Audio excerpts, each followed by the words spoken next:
Bye पिला मने। आज आमे शिखिबा ओडिया रु इंग्रजी संख्या। चलो एबे आरंभ करि दबा।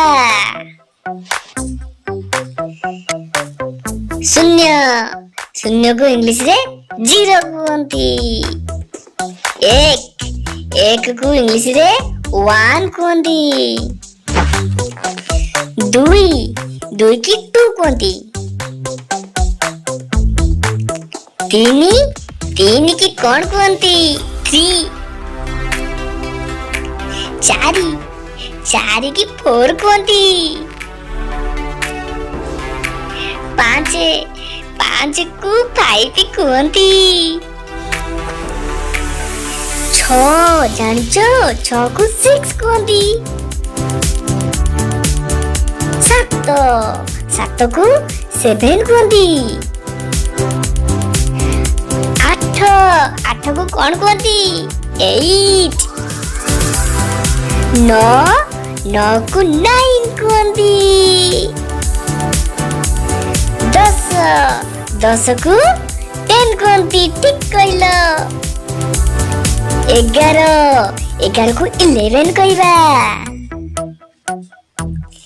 12 को इंग्लिश रे 12 कहबा। 13 को 13।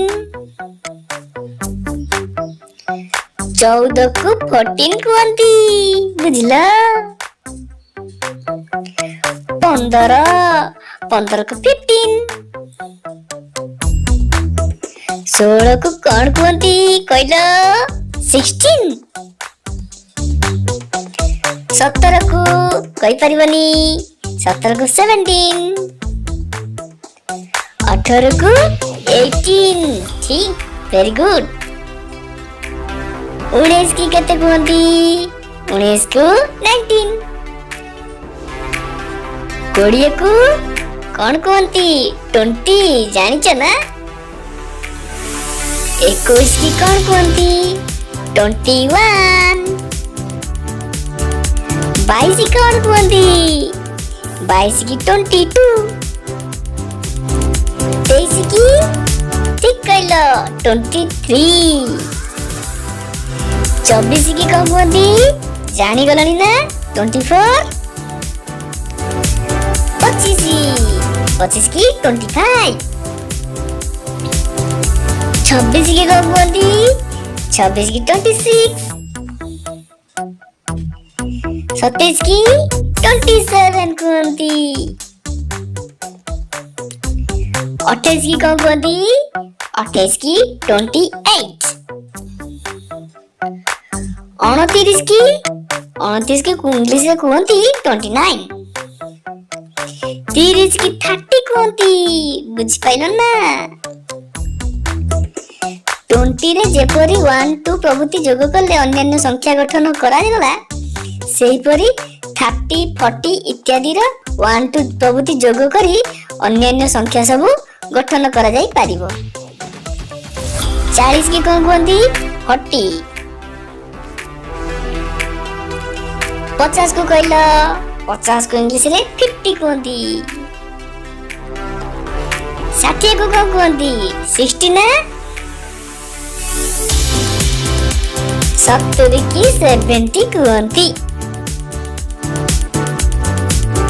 80 की इंग्लिश रे 80 कहंती।